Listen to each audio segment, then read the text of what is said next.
Nararamdaman mo na ba ang kakaibang pakiramdam na may mas malaking bagay na sinusubukang makipag-ugnayan sa iyo? Ngunit ang iyong rasyonal na pag-iisip ay pilit na tinatanggihan ang mga senyales na ito bilang simpleng pagkakataon?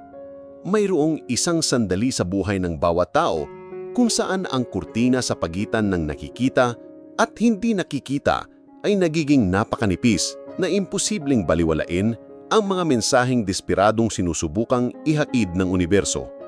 Paano kung sabihin ko sa iyo na sa mismong sandaling ito, habang pinapanood mo ang mga salitang ito, isang kosmikong puwersa ang nag-oorganisa ng isang malalim na pagbabago sa iyong pinansyal at espiritual na realidad? Ang mga pagpapala ay hindi aksidente. Hindi ito lumilitaw sa wala. Ni ito ay pribilehyo ng iilan na pinili ng tadhana. Ang katotohanang hindi alam ng marami ay ang universo ay gumagana sa pamamagitan ng tumpak na mga batas na hindi nakikita ng ordinaryong mata, ngulit lubos na totoo para sa mga nakabuo ng kinakailangang pagiging sensitibo upang maramdaman ang mga ito. Sa sandaling ito, habang bilyon-bilyong tao ang nakikipaglaban sa hindi nakikitang mga alon na nakakulong sa mga siklo ng kakulangan at limitasyon, isang tahimik na minoridad ang nakatuklas kung paano iayon ng kanilang sarili sa mga dalas ng universal na kasaganaan. Ngunit narito ang hindi sinasabi sa iyo ng sinuman. Ang pagbabagong ito ay hindi nangyayari ng nagkataon lang. Ito ay nauuna sa pamamagitan ng mga tiyak na senyales, ng mga pagkakasabay-sabay, sinkronisidades na tumitindi ng isang panloob na pagkaabala na lumalaki tulad ng isang buto sa dilim. Nararamdaman mo ba ang pagkaabalang ito? Ang pakiramdam na ang iyong buhay ay malapit ng magkaroon ng radikal na pagbabago, ngunit hindi mo matukoy kung ano at kailan? Iyan ang unang ebidensya na nagsisimula ng kumilos ang universo para sa iyong kapakinabangan. Ang isip na kinondisyon ng modernong lipunan ay nagtuturo sa atin na magduda sa mga panloob na impulsong ito, na bigyan ng rasyonal na dahilan ang bawat intuisyon, na maghanap ng lohikal na paliwanag para sa mga pangyayaring lampas sa lohika. Ngunit paano kung ang pagdududa na iyon ay eksaktong siyang naglalayo sa iyo mula sa kasaganaan na dapat ay dumadaloy na sa iyong buhay? Paano kung ang susi sa pag-unlock ng kasaganaang ito ay hindi ang paggawa ng mas marami, kundi ang pagpapahintulot sa isang mas malaking bagay na gumana sa pamamagitan mo? Ang universo ay hindi nagsasalita ng ating wika. Nakikipag-usap ito sa pamamagitan ng mga pattern, ng mga pag-uulit, ng mga pangyayaring tila kaswal ngunit mayroong nakakatakot na matematika na katumpakan. Kapag nagsimula kang mapansin ang parehong mga numero na paulit-ulit na lumalabas, kapag ang mga kaswal na pagkikita ay nagiging masyadong madalas para maging nagkataon lamang, kapag ang mga oportunidad ay lumilitaw mula sa hindi inaasahang lugar, ito ay hindi swerte. Ito ay ang universo na nag-aayos ng mga gears ng realidad upang iaayon ang iyong buhay sa isang mas malaking layunin. Ngunit may mas malalim na nangyayari. Isang bagay na lampas sa mga panlabas na senyales. Mayroong isang pagbabago na nagaganap sa antas ng iyong kamalayan. Isang pagpapalawak ng iyong kakayahang tumanggap at iproseso ang mga dalas ng kasaganaan. Napansin mo ba ang mga pagbabago sa paraan ng iyong pagtingin sa pera, sa trabaho, sa mga oportunidad? Nakaramdam ka ba ng hindi maipaliwanag na kumpiyansa na lumalaki sa loob mo? Kahit na ang mga panlabas na sitwasyon ay hindi pa nagpapakita ng bagong panloob na realidad na ito. Ito ang pinakamakapangyarihang ebidensya na handa ka para sa isang pambihirang bagay. Ang universo ay hindi kailanman naghahatid ng mga pagpapala sa mga isip na hindi pa hantang tumanggap nito. Una, gumagana ito sa iyong kamalayan, pinalalawak ang iyong kakayahang mangarap, mag-visualize at maunawaan ang mga posibilidad na dating imposible. Pagkatapos, nagsisimula itong ilipat ang mga piraso sa chessboard niyang pisikal na realidad. Napansin mo ba ang mga senyales na ito ng panloob na pagbabago o naghihintay ka pa rin na mangyari ang pagbabago sa labas lamang ng mundo? Mayroong isang tiyak na balas kung saan nag-vibrate ang kasaganaan, isang energetic signature na kakaunti lamang ng mga tao ang maaaring sadyang i-tune. Hindi tayo nagsasalita tungkol sa positibong pag-iisip o mababaw na pag-visualize. nagsasalita tayo tungkol sa isang malalim na muling pagkumpigurasyon ng iyong energetic structure. Isang pagbabagong napakasaligan na binabago nito ang paraan kung paano tumutugon ang mismong universo sa iyong presensya. Karamihan sa mga tao ay nabubuhay sa mga dalas ng kakulangan nang hindi nila namamalayan.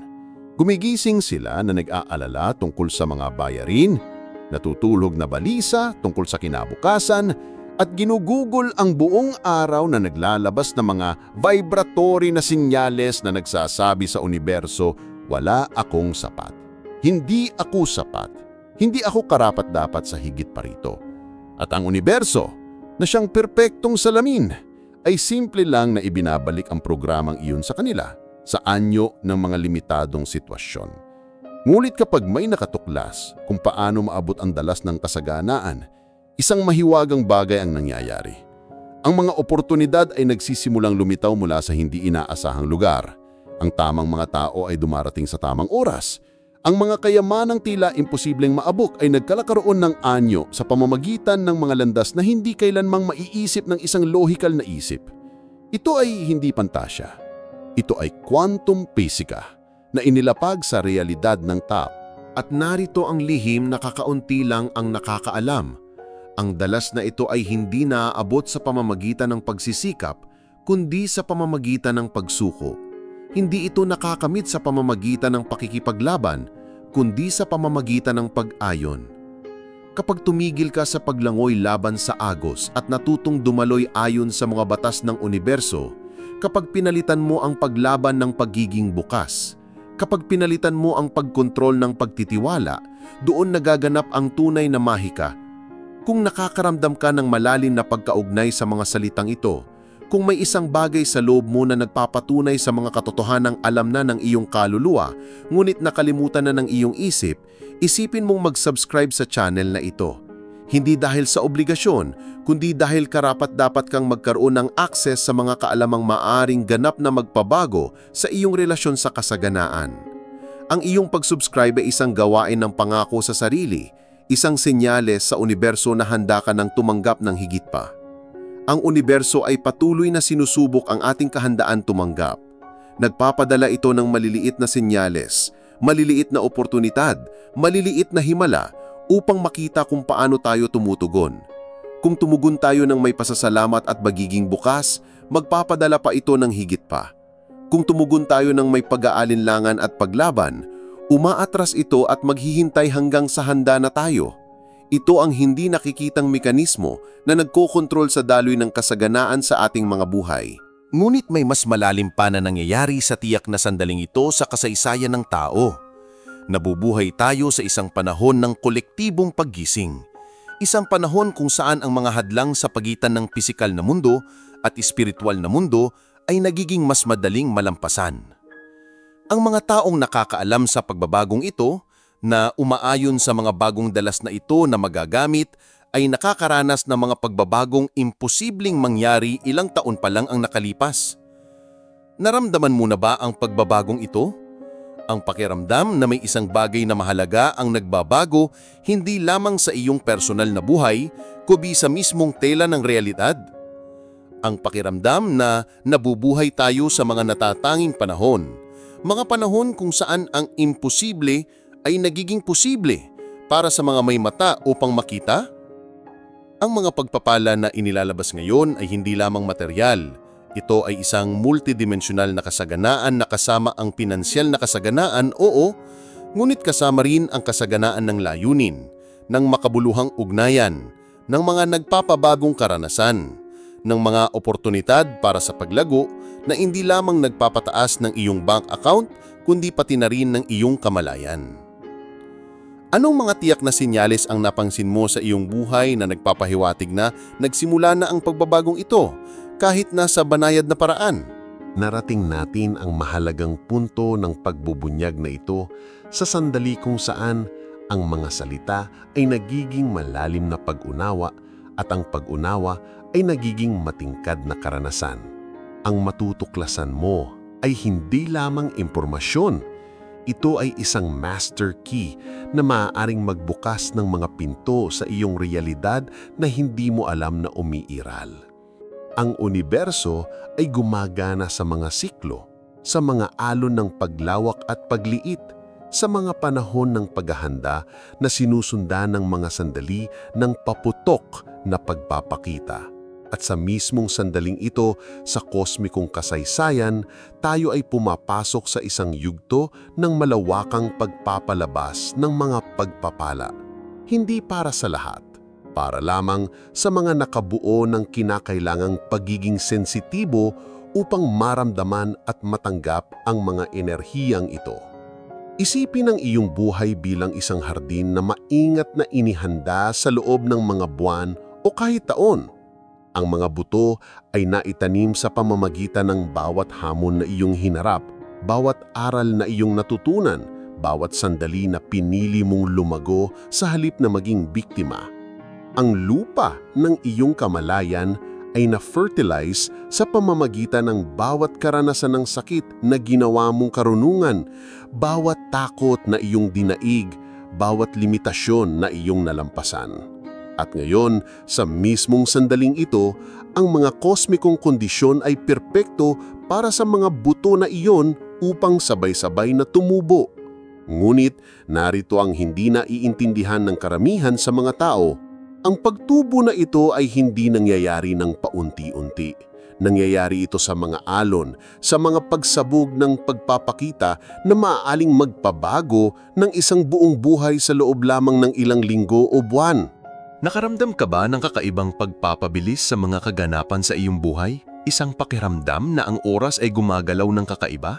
Na ang mga bagay ay nangyayari ng mas mabilis kaysa sa normal? Hindi ito guni-guni mo. Ito ay ebidensya na ikaw ay pumapasok sa zone ng pinabilis na pagpapakita, kung saan ang normal na mga batas ng sanhi at bunga ay gumagana sa bilis ng quantum. Ngunit may isang mahalagang aspeto na kailangang maunawaan. Ang kasaganaan na inilalabas ay hindi isang premyo para sa magandang asal. Hindi ito gantimpala para sa pagsunod sa mga alituntunin o pagtupad sa mga inaasahan ng lipunan. Ito ay ang natural na resulta ng iyong pagiging isang tao na may kakayanang panatilihin ang mas mataas na dalas ng kasaganaan. Ang universo ay hindi hinuhusgahan kung karapat-dapat ka o hindi sa mga pagpapala. Simpleng tumutugon ito sa iyong energetic vibration. Kung nagva-vibrate ka ng kakulangan, umaakit ka ng kakulangan. Kung nagva-vibrate ka ng kasaganaan, umaakit ka ng kasaganaan. Ito ay isang batas na kasing tumpak ng gravity, kasing mapagkakatiwalaan ng pagsikat ng araw. At narito ang pagbubunyag na maaaring magpabago ng lahat. Hindi mo kailangang maging ibang tao upang maabot ang kasaganaang ito. Kailangan mong alalahanin kung sinong ka talaga sa ilalim ng lahat ng mga patong ng pagkondisyon, takot at limitasyon na naipon sa paglipas ng mga taon. Ang kasaganaan ay hindi isang bagay na iyong nakakamit. Ito ay isang bagay na iyong inilalabas. Bawat sandali ng sinkronisidad na iyong naranasan, bawat intuition na napatunayang tama, bawat pagkakataon na sinunod mo ang iyong puso sa halip na ang iyong isip, at ang mga bagay ay naging maayos, lahat ng ito ay pagsasanay para sa sandaling ito. Ang universo ay nagsasanay sa iyo, naghahanda sa iyo, nagtuturo sa iyo na magtiwala sa hindi nakikitang katalinuhan na nagkokontrol sa lahat ng bagay. Ngayon ay dumating na ang oras upang ilapat ang pagsasanay na ito sa mas malaking saklaw, upang payagan ng universal na katalinuhan na ito na gumana sa pamamagitan mo hindi lamang sa maliliit na sandali, kundi bilang pangunahing puwersa ng iyong buhay, upang tumigil sa paglangoy laban sa agos ng kasaganaan at magsimulang dumaloy kasama nito. Ang kasaganaan na inilalabas para sa iyo sa sandaling ito ay hindi lamang pera. Ito ay isang buong buhay na muling idinisenyo sa paligid ng iyong pinakamataas na layunin. Ito ay ang kakayahang makaimpluwensya sa iba sa pamamagitan ng iyong halimbawa. Ito ay ang kalayaang gumawa ng mga pagpipili batay sa pag-ibig sa halip na takot. Ito ay isang karanasan ng pamumuhay sa ganap na pag-ayon sa kung sino ka talaga nang dumating ka sa planetang ito. Handa ka na bang tumigil sa paglaban sa pagbabagong ito at magsimulang makipagtulungan ng may kamalayan sa mga puwersa ng universo na gumagana para sa iyo kapakinabangan?